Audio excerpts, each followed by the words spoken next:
Would you pay $1,470 for a dirty t-shirt? It's a relevant question because the subject of today's video wants you to do just that. Now, are these designers insane? Are they out of their minds? $1,500 for a t-shirt? Well, when is a t-shirt more than a t-shirt? When does a piece of clothing become a garment, right? Much more highfalutin. When does a garment become an object? When does an object become a piece of art? Can a dirty t-shirt ever be a piece of art? Yeah, this is some crazy shit, isn't it? And listen, there is a long line, an illustrious line of pieces like this, pieces that are absurdly expensive, but where the price and the absurdity of the nature of the piece is almost designed to get you thinking. Balenciaga makes shoes with spring heels and 5 toes. Martin Margiela makes pieces out of broken bits of porcelain or an entire dress out of wigs. These pieces are f***ing insane, but they're also beautiful and interesting and provoke thought. So how does a designer reach that upper echelon to where you're not just a crazy person trying to sell a clothing item for $1,500, and you are instead an artist who is creating new works with new perspectives that nobody's seen before, and they are willing to pay not $1,500, but thousands and thousands of dollars in museums and auctions and Christie's and Sotheby's and yada yada yada. What am I even talking about here? Well, inside this box is a t-shirt from the designer brand art collective FOURYOU. They're based out of Los Angeles. They're really interesting. They think very, very deeply about their pieces,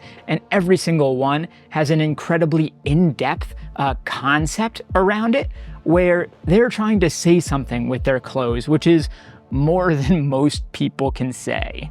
Now, is what they have to say worth $1,500? Yes.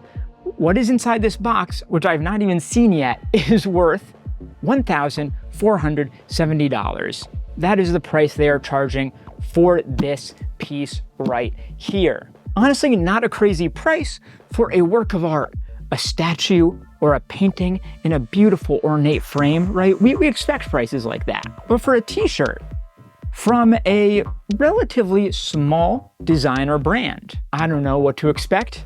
I don't know what we're gonna find, but I'm excited to find out. From what I remember, because I've gotten FOURYOU stuff before, is that the packaging and how they put it together, it is like an integral part of the experience in a way. Oh, hey, FOURYOU, your stickers are too sticky. I'm just kidding. The stickiness of the stickers is probably a good thing. All right, razor blade, the must-have accessory for aging emo kids everywhere.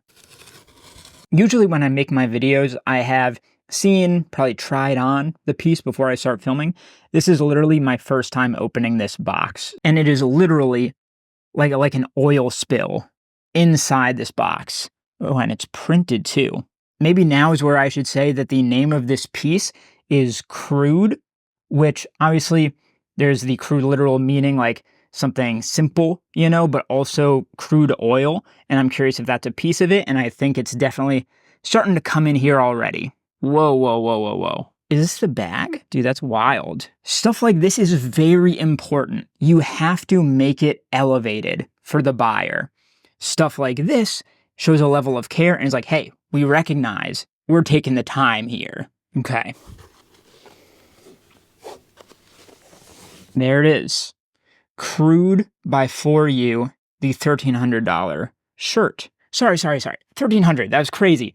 What? Insane. $1,470. All day we'd pay that. Oh my God. Before we get to the shirt, because that's going to take some time, there's a tag that comes with the bag, which makes sense. The bag itself is a piece of art. They make their own tags for the bag, for the packaging. And you may be noticing immediately this shirt is folded up in a very unique way. And that's because this is playing with the intersection of objects and articles of clothing. Is this a wearable piece, or is it an object of artistic importance, right? Or is it a hybrid between the two? And one of the ways that they're doing that is by playing with form, totally different from a normal piece of clothing. Anyway, this is the piece Crude from the FOURYOU lab. Oh boy.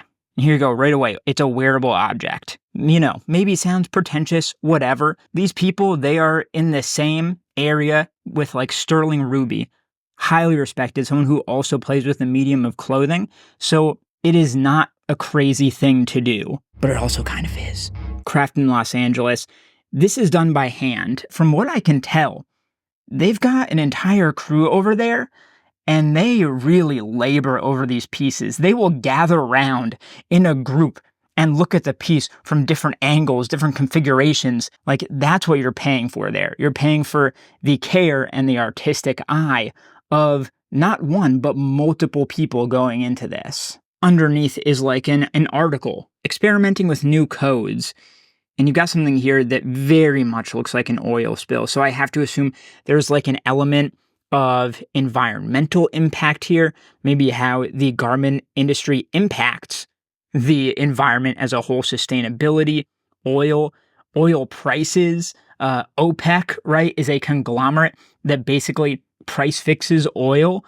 All of this stuff is playing around conceptually in this piece. Please feel free to freeze frame here if you want to check this out for yourself. And questioning mass production. This is basically the exact opposite of a mass-produced piece. It's as far as you can get from it. There you go, BP Gulf oil spill. Oh my God, me and FOURYOU, we're like Vulcan mind melded here. We're just connected. And all of this stuff is going into the concept of this single solitary t-shirt. And this actually reminds me of the product photos that they put on their site and that they use, you know, on social media and stuff.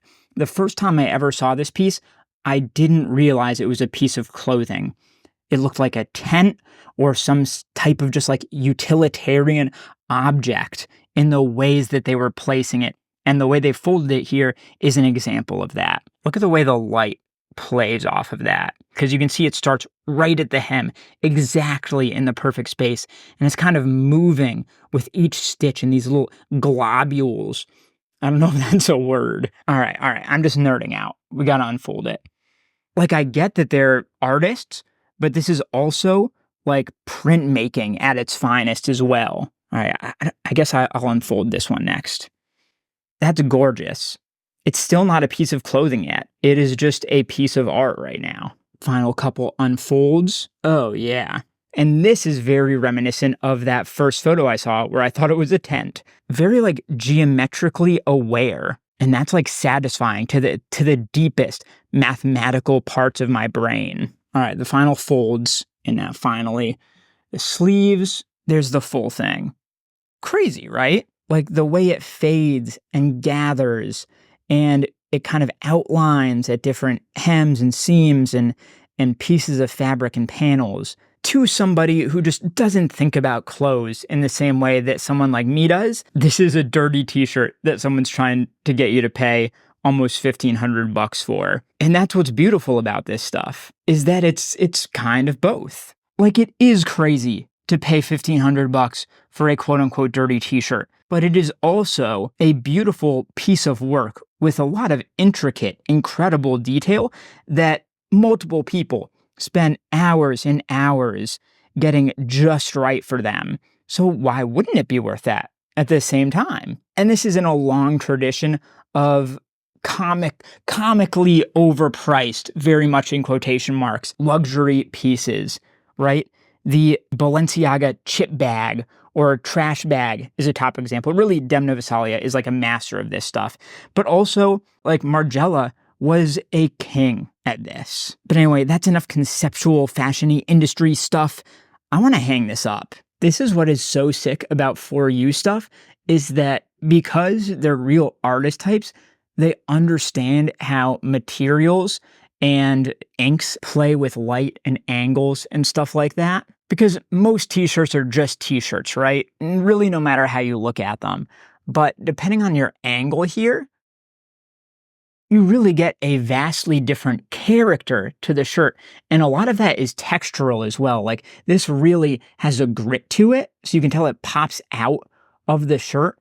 And that allows the light to catch, both get stuck and get bounced out in really unique ways. Like, let me just come around here. So here's like the furthest angle on the side. And I'm going to come around. And then down to this side.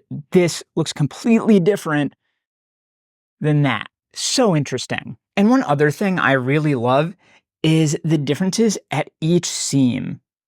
Like, I don't know what the effect used is. I'm guessing it's like a almost on a similar wavelength to like a garment dye, where they're constructing this and then treating it, or doing some combination, like some before, some after, and that's how you get these really interesting differences. But anyway, this little gap right around the neck here that really makes it pop is beautiful. The way that it's really darkened at this arm seam, and similarly going down around the edges, it's almost like an X-ray type of frame. By the way, don't overlook the little bits that are going down at the bottom here. I know it looks much lighter and less interesting than what's going on up here, but this is just as interesting. Like, these are the little things, right, that you think don't matter, but actually do. Up here, this is like the Sheins and H&Ms and Zara's and Temu's, whatever, right? This is the mass consumption that's really noticeable and really messing up our world.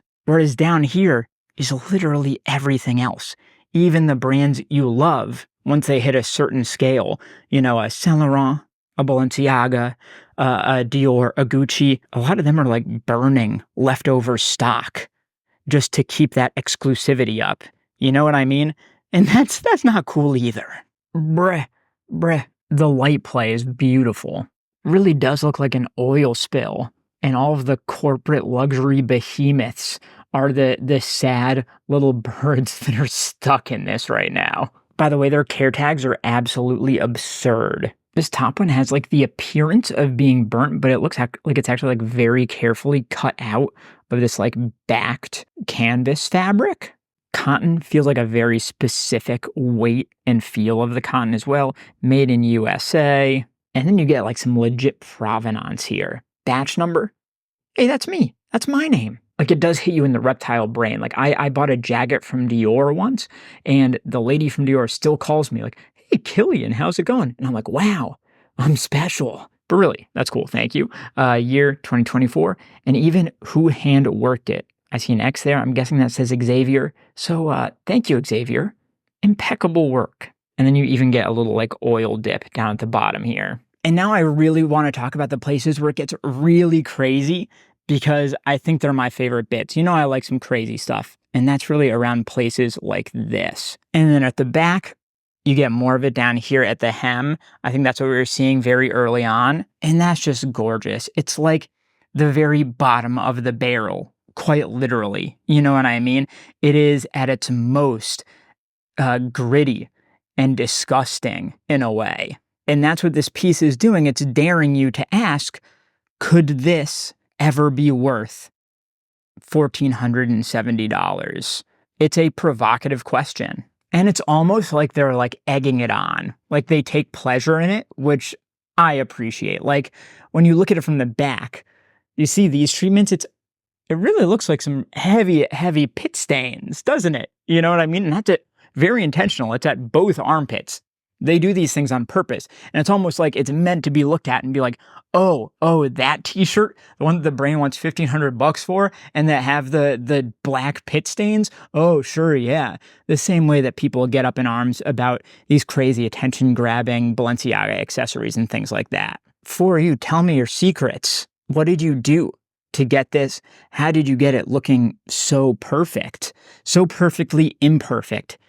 And so satisfyingly gross. And definitely note that it's darkest at the bottom here, whereas at the front, lightest at the bottom, darkest at the top. Commentary on our society, on the way things work. I don't know, you tell me. And I think that brings us to our final question, which is, what is this piece worth? Is it worth $1,500? Is it worth $1,500 as a t-shirt? Is it worth $1,500 as a piece of art? Is there a difference between those two things? And if your answer is yes, what does that say about how you view both art and garments? Do people actually spend $1,500 on this? As far as I understand it, yes. I haven't seen FOURYOU's books, but they've been around for a long time. They have a studio space. They're obviously making sales. As far as I understand it, they do, gallery work, things like that. They have a lot of private clients, so they'll do things, bespoke for certain clients. And really interestingly, I've always noticed, I was like, oh, this brand should be bigger. I look at their social media following. It turns out that they cull their followers. They delete followers if they feel like those followers aren't engaged with what the brand is doing. Like, that's badass. It's like combative in a way, and I like combative. There's so much I could say about this piece. I could keep looking at this, look at every square inch of it for another hour, and I think it would be a cool video, but I want to keep this moving for you, okay? So if you're interested in more, please go check out FOURYOU. Their stuff is, oh my God, the light. Oh my God. Their stuff is probably more interesting than anything else you're following right now. But now you know what this piece is all about. But how does it look? Like, is it possible for a dirty shirt like this to look good? I don't know, but we're gonna try. Okay, now that we've checked all of those details out, oh my God, I could keep going for so long. Like the collar. I could talk about the collar for another 20 minutes, believe you me. But now we gotta try this piece on. But we can't just try it on by itself. I'd be naked on the bottom. We need some other stuff. So let's see what we're gonna try it on with. I wanna try this two ways, actually. I think the way that you really pull off a loud piece like this is to pair it with other loud pieces. So we're just gonna try and go off. And I wanna try like a high look and a low look, you know? So I wanna try pairing this with a suit. We've got this two-piece pinstriped Balenciaga suit, oversized, kind of dropped shoulders. I think that might look cool, and this really might bring something interesting out of that, like the grittiness, the undercurrent, the sweatshop labor underneath this clean exterior. And then for the more low look, the more street style look, I want to try pairing it with this Hyder Ackerman bomber with this really striking blue going on, nice ruche sleeves, and some like waxed Rick Owens crop jeans. Obviously, there will be other pieces, shoes, accessorizing as well. We'll talk about all that, but we got to move quickly because we got a lot to try on here. All right, first up, we've got to go for the high luxury fit. We're going to throw on a Balenciaga suit. There's no two ways about it. We'll start with the pants. They are very baggy. This entire suit is baggy, oversized, very modern type of fit. Long legs. But then we got to throw this shirt on. Let's see how it looks. You know what? It's honestly already pairing pretty well. The proportions are kind of weird though, so we got to throw the rest of this on. I'm going to do it. I'm going to throw on the Balenciaga Spike Derby shoes, one of the craziest archival pieces that Demna has done at Balenciaga, some of my favorites. And finally, let's get this blazer on. And now the entire thing kind of comes together, and I think you can see what I'm getting at here. The proportions make a lot more sense, and it really is a pure mix of high and low. Like the ombre effect of the t-shirt is very appealing, like at a core level, but when you realize it's not a print, it's like grit, I don't know, it like drags the entire fit into the mud with it, and it's like you've got this high luxury Balenciaga stuff all around it, and then you've got this black hole of, I don't know, derision, because this piece is, I think, very derisive of the big corporate luxury brands, even ones like Balenciaga, where from a design perspective, they're pretty good, but like, they're still a massive corporation. And now it is time for the streetwear look. That last one was me taking a flyer. I actually really like how it worked out. I would wear that any day, but this one is the one I feel pretty confident about. So we're gonna start with the Rick Owens cropped waxed denim jeans in this kind of like charcoal gray. I think like the waxiness, the oiliness pairs really well with this shirt. And this kind of like splotchy ombre print is something that Rick has done before. For Rick, it's very clean and like silky in a way, whereas here it's like twisted in a very different direction. Then our shoes, we're also going Rick Owens. These are the Dark Shadow Abstract Ramones. Basically, it's a pair of low-top black Ramones with giant, chunky, clear rubber soles around the bottom. They are just make you way taller, way chunkier, real clunky boys. I love them. And this is a good time. Like, I think the proportions of, low-top sneakers and cropped jeans is already deranged. And it's a good pairing for a deranged shirt. We'll throw in some jewelry, the undercover Supreme hat with the studs, get some of that like punk energy in there. Because I also think this shirt has like some of that punk anger in it about the state of luxury, the state of pricing in luxury, and also, of course, the environmental impact of mass production within fashion. All right, finally, let's throw on the Haider Ackermann bomber. It has this really nice blue and white embroidered detailing, like piping stuff, and these big ruched sleeves. It's a really weird piece. And now after throwing this on, yeah, this is a fun fit. This is a weird fit. But like I said, I thought it made the most sense to go loud with this because this is a statement piece on a lot of different levels. So to answer the grand question of this video, is this shirt worth almost $1,500? I would say at this point, if that's the question you're still trying to answer, it's time to find a new question. The price in and of itself is part of the entire artistic statement, but it's also real. Like, it is also the real price. So you could say, well, that's just a scheme to suck more money out of you. But if the choice is between a luxury conglomerate sucking me dry of my money, okay, or a small artistic collective brand, I know which one I'm choosing. All right, that's the video. Thank you so much for watching. I don't know, $1,470, dirty t-shirt. It's a lot. I know it's a big ask, but this is one of the most thought-provoking things I have ever done on this channel. I've never thought this much about a video I've made. I sat for a long time thinking about exactly how to phrase everything, exactly how to frame everything, because that's the kind of conversation that a piece like this elicits. And I think that's really cool. So thanks for watching. Make sure you like, subscribe, comment, let me know what you think, do all these things that help me in the YouTube algorithm, and I'll see you next time.